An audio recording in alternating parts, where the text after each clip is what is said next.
సాగరంలో సంసారనావ పార్ట్ 9 రచన మీనా కుమారి గారు. రామాలయంలో పెళ్లి ఏర్పాట్లన్నీ జరుగుతున్నాయి. శ్రీరాముల్ని పెళ్లి కొడుకుగా రెడీ చేసింది శ్రీవాణి. అన్నయ్య నిజంగా శ్రీరామచంద్రుల్లా ఉన్నావు, కానీ సీతాదేవి అని అంటున్న శ్రీవాణి కళ్ళల్లో నీళ్లు చూసి శ్రీరాములకి కూడా కళ్ళల్లో నీళ్ళొచ్చాయి. శ్రీనివాస్ వచ్చి ఎందుకమ్మా మాటలు, అన్నయ్య ఇప్పుడు వెంకటేశ్వర స్వామిలా ఉన్నాడు అని నవ్వుతూ, పదండి త్వరగా, చాలా బాగున్నారు అన్నయ్య, నువ్వు భలే రెడీ చేసావురా శ్రీవాణి అంటూ నవ్వాడు శ్రీనివాస్. భూషణం గారు వచ్చి త్వరగా రెడీ అవ్వాలి అని చెప్పారు. దేవరాణి గారు కూడా పట్టుచీర కట్టుకొని నగలన్నీ పెట్టుకొని వడ్డానం పెట్టుకొని చాలా అందంగా ముస్తాబైంది. కనీసం కూతురు ఎలా ఉంది అన్న ఆలోచన లేని కూతురు వేరే ఇంటికి వెళ్ళే మనిషి అన్న ఒక రకమైన భావాలు ఎక్కువ దేవరాణి వైపు చూస్తే ఎప్పటికప్పుడు శ్రీనివాస్కి తల్లి మీద ఒకలాంటి కోపం వస్తుంది. శ్రీనివాస్ నవ్వుతూ శ్రీవాణి లోపలికి వెళ్ళి మంచి బట్టలు వేసుకొని నగలు పెట్టుకొని రా వెళ్ళు అని చెప్పాడు. ఎందుకన్నయ్య, గుడికే కదా, పెళ్ళి అన్నయ్య కదా అంటూ నవ్వింది శ్రీవాణి. కానీ పెళ్లి కొడుక్కి చెల్లెలివి కదూ అన్నారు శ్రీనివాస్.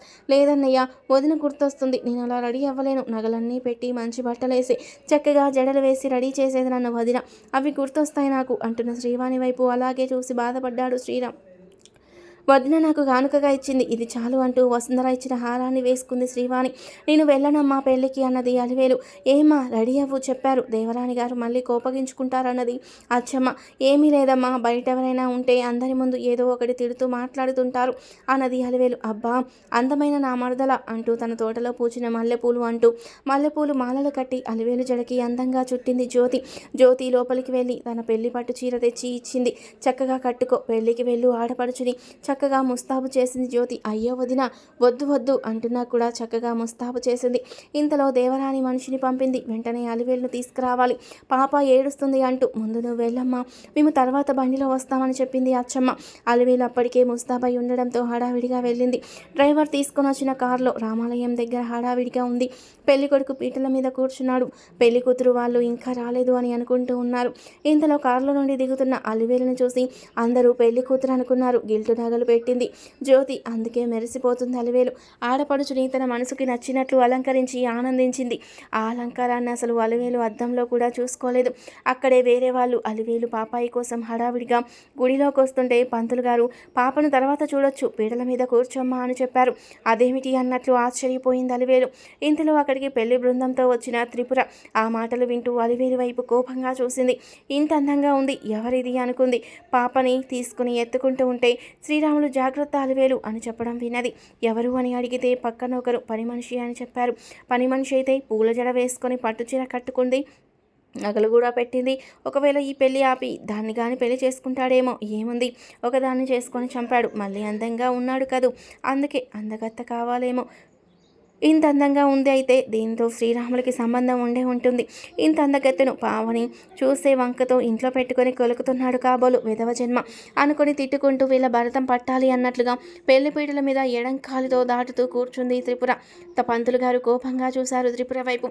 ఏమిటమ్మా అది, లక్షణంగా ఆడపిల్లకు ఉండాల్సిన లక్షణాలు ఏవి కుడికాలు ముందు పెట్టి కదా కూర్చునేదన్నారు, ఇదేమన్నా మొదటి పెళ్ళ, రెండో పెళ్ళేగా, కుడికాలు అక్క పెట్టింది, తొందరగా పైకి వెళ్ళింది, ఎడంకాలు నేను పెడుతున్నాను అందుకే అంటూ మాట్లాడిన త్రిపుర మాటలకు మళ్ళీ మాట్లాడలేదు పంతులు గారు.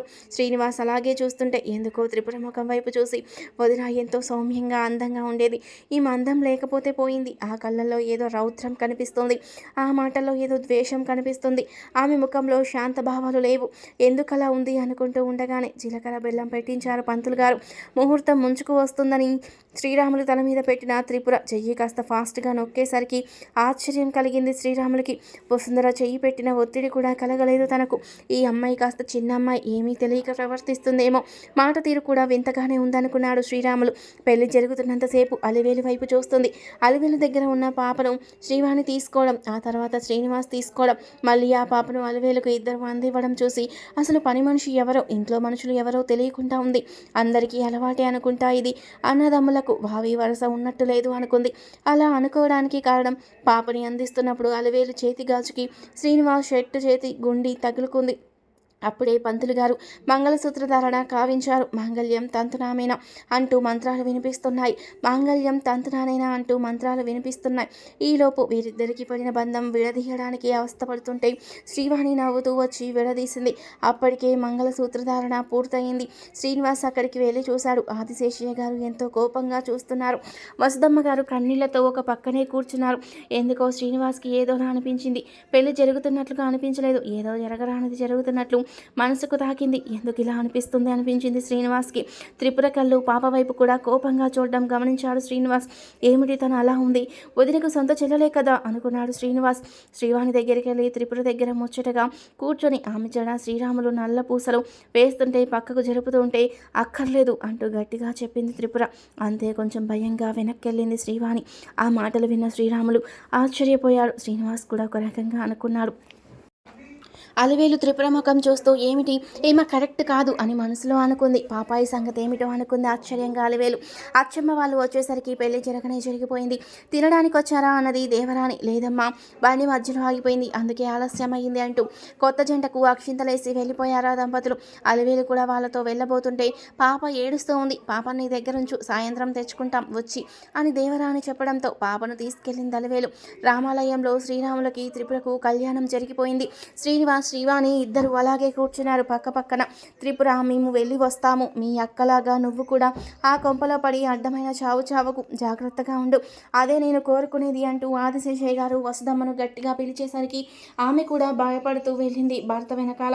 ఆమె చూపులు అల్లుడి వైపు చూస్తూ ఏమిటో బాబు, నీ పరిస్థితి ఎలా ఉంటుందో, నీ బిడ్డ పరిస్థితి ఎలా ఉంటుందో, నా బిడ్డ ఆత్మకు శాంతి కూడా ఉండదు అని అనుకుంటూ ఒక అత్తగారిగా అల్లుడి వైపు చూడకూడదు అని తెలిసినా కూడా జాలిగా అతని వైపు ఒక తల్లిలా చూస్తూ ఉంది.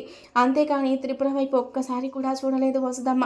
దేవరాణి గారికి వచ్చిన స్నేహితులు, అబ్బా మీ పట్టుచీర బాగుంది, మీ వడ్డానం ఇంకా బాగుంది, అసలు మీ నగలు ఎంతో బాగున్నాయని పొగుడుతూ ఉంటే ఒక 5 అమ్మలక్కలను పక్కన పెట్టుకొని ముచ్చట్లాడుతూ ఉంది దేవరాణి. ఏది ఏమైనా మీ గొప్పతనమే గొప్పతనం అయ్యా అంటూ భూషణం దగ్గర కూర్చొని కొందరు మాట్లాడుతున్నారు.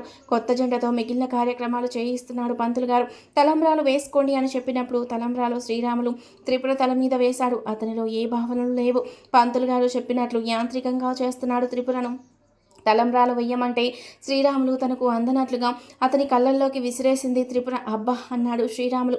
అదేమిటమ్మా అలా విసురుతారా, కంట్లో నలక పడితే ఎంత బాధ, ఆ మాత్రం తెలియకుండా ఎలా ఉంది మీకు అన్నారు పంతులు గారు. శ్రీవాణి ఆ దృశ్యాన్ని చూసి త్రిపుర ఎటువంటి మనిషో అర్థం చేసుకున్నారు. అన్నయ్య పోయిందా అంటూ శ్రీరాముల కళ్ళు తుడుస్తూ ఉన్నది శ్రీవాణి.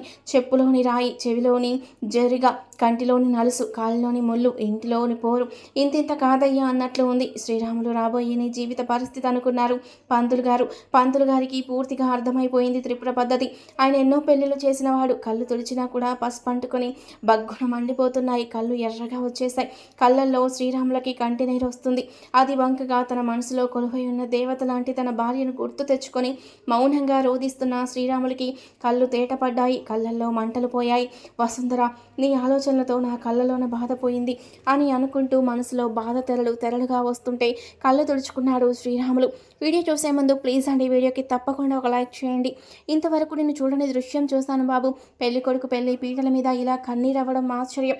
నాకు తెలుసు నీ మొదటి భార్య కాలం చేసింది, కానీ ఆమె చెల్లెలే అయినా ఈ అమ్మాయి నీకు ప్రతిరోజు బాధనే కలిగిస్తుందని తెలుస్తుంది నాకు అనుకున్నారు ఆయన మనసులో. పైకి అనే ధైర్యం లేదు. దేవరాని దగ్గర స్నేహితురాలు. అదేమిటి వసుంధర, చెల్లెలేగా, ఈ పిల్ల అంత నల్లగా లావుగా అలా ఉంది, అందమే లేదు కదా. నీ పెద్ద కోడలు దిగి వచ్చిన దేవత సుందరిలా ఉంటుంది. ఈ అమ్మాయి ఆ అమ్మాయికి అసలు చెల్లలేడా అంటూ ఆశ్చర్యంగా అడిగింది ఒక ఆవిడ వెటకారంగా త్రిపుర వైపు చూస్తూ. అందుకే రెండో పెళ్లి వాడైనా కావాలని చేసుకుంటానని వచ్చింది. ఏం చేస్తామంటున్న దేవరాణి మాటలు త్రిపుర చెవుల్లో మారుమోగాయి. ఏది ఏమైనా శ్రీరాములది మంచు పుట్టక చక్కటి అందగాడు. పెళ్లి కొడుకు ముస్తాబులు అచ్చు ఆ శ్రీరామచంద్రులా ఉన్నాడు, కానీ ఆ కళ్ళు ఎర్రబడ్డాయి. శ్రీరాముని కళ్ళు ఎప్పుడూ తేటగా ఉంటాయి అంటున్న మరొక పేరంటాల మాటకు ఏముంది, కంట్లో ఏ పసుపురాలి ఉంటుందో అన్నది దేవరాని. అసలు కొడుకులు కూతురు సంగతి ఆమెకు అక్కర్లేదు. ఆమె చీరలు, నగలు, ఆమె గొప్పతనాలు, అనవసరమైన ఇతరుల తప్పులు ఇవే ఆమెకు కావాల్సిన విషయాలు. ఇంటి విషయాలు పట్టవు. శ్రీనివాస్ కళ్ళు కూడా ఎరుపు తిరిగాయి.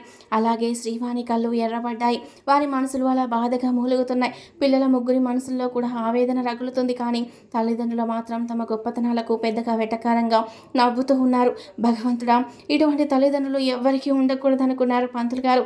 కారు ఎక్కడ పెట్టాడు వెధవ అనుకుంటూ ఆదిశేషయ్య గారు ముందుకు నడిచెళ్లారు. ఈలోపు వసుదమ్మ గుడిలోకి అడుగుపెట్టి తన వైపు చూస్తున్న శ్రీనివాస్ని చూసి రమ్మని సైగ చేసింది. శ్రీనివాస్కి ఆశ్చర్యం కలిగింది. ఏంటమ్మా అంటూ దగ్గరికి వెళ్ళాడు. బాబు, నిన్ను మీ వదిన కొడుకులాగా అనుకుంది. నువ్వు మీ అన్నకు వదినకు పుట్టిన ఆడపిల్లను జాగ్రత్తగా చూసుకోవాలి. త్రిపుర నా బిడ్డ అని చెప్పుకోవడం కాదు, కానీ ఆమె రెండు వాళ్ళ నాన్నగారి లాంటిది అని ఇంకా ఏదో చెబుతూ కళ్ళనీళ్ళు తుడుచుకోబోతున్న వసుదమ్మ ముఖం వైపు చూసి ఆమె కళ్ళు ఏడ్చి ఏడ్చి ఎంత బాధపడుతున్నాయో, మనిషి ఎలా చిక్కిపోయారని గమనించాడు శ్రీనివాస్. కూతురు చనిపోయిందన్న దిగులు ఒకటైతే, మరొక కూతురు పోయిన కూతురు బిడ్డను నాన్న తిప్పలు పెడుతుందన్న దిగులు ఆమెలో స్పష్టంగా కనిపించింది శ్రీనివాస్కి. తప్పేదైనా ఖచ్చితంగా ఎదిరిస్తాడు. అమ్మ శ్రీనివాస్ నా బిడ్డ అని మీ వదిన ఎంతో ఆనందంగా చెప్పేది బాబు. శ్రీవాణి అంటే ప్రాణం తానికి. ఆ విషయాన్ని చెప్పేది కానీ మీ ఇంట్లో మీ అమ్మగారి గురించి మీ నాన్నగారి గురించి మరొక మాట చెప్పేది కాదు. తన భర్త దేవుడని మాత్రం చెప్పేది. నేను మిమ్మల్ని ఇక కలుస్తానో లేదో తెలియదు, కానీ త్రిపుర మాత్రం మంచి ఉద్దేశంతో మీ ఇంటికి రావడం లేదు, అది మాత్రం గమనించుకోండి. ముఖ్యంగా పాపను మాత్రం కాపాడగల శక్తి నీకే ఉంది బాబు అంటూ బాధగా అలాగే చూస్తూ శ్రీనివాస్ వైపు, అక్కడ కూర్చున్న అల్లుడి వైపు మరొకసారి చూసుకొని కిందకి దిగేసింది వసుదమ్మ. ఈలోపు ఆమె భర్త రావడంతో వెళ్తున్నాను అన్నట్లు ఒకే ఒక్కసారి శ్రీనివాస్ వైపు చూసింది. ఆ కళ్ళు ఎర్రబారి కళ్ళ నీళ్ళున్నాయి ఆమె కళ్ళలో. ఈ పెళ్లికి అందరి కళ్ళు ఎర్రబడ్డాయి. అందరి కళ్ళల్లో నీళ్లు లెక్క లేకుండా ఆనందించే వారి కళ్ళు మాత్రం తేటగా ఉన్నాయి. అంటే అర్థమవుతుంది శ్రీనివాస్కి. మొత్తం బోధపడింది. త్రిపుర అలాగే కోపంగా చూస్తుంది దేవరాణి వైపు. ఎంత మాట అంటే అంత మాట అంటావా? నా రూపాన్ని అసహ్యించుకుంటావా? నేనేంటో నీకు తెలిసేలా చేస్తాను అని మనసులో అనుకుంది. ఆమెకు నాగుపాముకి ఎంత పగో అంత పగుంటుంది. దేవరాణి తన స్నేహితురాలితో నవ్వుతూ మాట్లాడుతుంటే అవన్నీ కూడా తనను చూసి నవ్వినట్లుగా త్రిపురకు బాధ కలిగించాయి. అక్క, అది చచ్చినా కానీ అది అందగత్తని, అదే మంచిదని అని అందరి నోటి మాట వినలేక రోత పుడుతుంది అనుకుంది త్రిపుర. కొత్త జంటతో ఉంగరాలు తీయించారు పంతులు గారు. అంతకుముందే తన చేతిలో ఉన్న పిన్నీస్ను ఊడదీసి పట్టుకుంది త్రిపుర. పంతులు గారు చెప్పినట్లు వినాలి అనుకున్న శ్రీరాములు మాట వరుసకు బిందులో చేయి పెట్టాడు. కానీ త్రిపుర చేయి దగ్గర తీసుకెళ్లలేదు. కానీ త్రిపుర మాత్రం అతను ఏమీ పట్టించుకునేలాగా లేడు అనుకొని తన చేతిలో ఉన్న పిన్నీసు అతని చేతిలో గుచ్చుకునేట్లు చేసింది. అంతే, నీళ్ళ బిందెలో రక్తపు చుక్కలు పడ్డాయి. అబ్బా అన్నమాట పైకి రాకపోయినా శ్రీరాములు ఒక్కసారిగా బాధతో కళ్ళు మూసుకోవడం, వెనక్కి గతుక్కుమన్నట్లు కదలడం గమనించింది. శ్రీవాణి ఏమైందన్నయ్యకు అనుకుంది. బిందెలో చేతులు తీసిన తర్వాత లోతుగా దిగిన పిన్నిస్ వల్ల శ్రీరాములు చేతికి రక్తం కారుతుంది. 2 ఉంగరాలు కూడా త్రిపుర చేతిలో ఉన్నాయి. ఏమైందన్నయ్య చేతికి అన్నది శ్రీవాణి. శ్రీనివాస్ ఆ చేతిని చూసి ఏమిటన్నయ్య, విషపు తేలు కానీ కుట్టిందా? పొరపాటున ఈ గుడి ఆవరణ కానీ విషం కలిగిన తేళ్లు పాములు కూడా తిరుగుతున్నాయని చెప్పారు పంతులు గారు అన్నాడు. శ్రీనివాస్ కళ్ళు ఎర్రపడడంతో కోపంతో అతని దవడ కండరాలు కదిలి అన్న చేతి గాయాన్ని చూడలేక అల్లాడిపోయాడు. చీమకైనా హాని చేయని అన్నయ్య అని మనసులో ఎప్పుడైతే ఆ భావన కలిగిందో అప్పుడే అతని కళ్ళు వర్షించాయి. శ్రీవానికి దుఃఖం ఆగక పక్కకెళ్ళిపోయింది. ఇంటికి వెళ్ళిన అలివేలు పాపాయికి పాలు పడుతుంటే తాగలేదు. అమ్మ దిష్టి తగిలినట్టుంది పాపకి. అసలే అందమైన పాప, ఎవరి కళ్ళు పడ్డాయో ఏమో, దిష్టి తీసేవే అంటూ కన్నీరు పెట్టుకుంది అలివేలు. అశ్రమకు ఆశ్చర్యం కలిగింది. అలివేలు బిడ్డపై అంత మమికారం పెంచుకోకు, తల్లి మంచిది కాదు, వాళ్ళెవరో మనమెవరు, ఇప్పుడు వచ్చిన పాప సవతి తల్లి, నిన్ను రాణిస్తుందో లేదో, మళ్ళీ దిగులు పడతావు అని చెప్పింది అచ్చమ్మ. తర్వాత ఏం జరిగిందనేది నెక్స్ట్ పార్ట్లో తెలుసుకుందాం. వీడియో నచ్చితే తప్పకుండా లైక్ చేసి సబ్స్క్రైబ్ చేసుకోండి. Thank you for watching.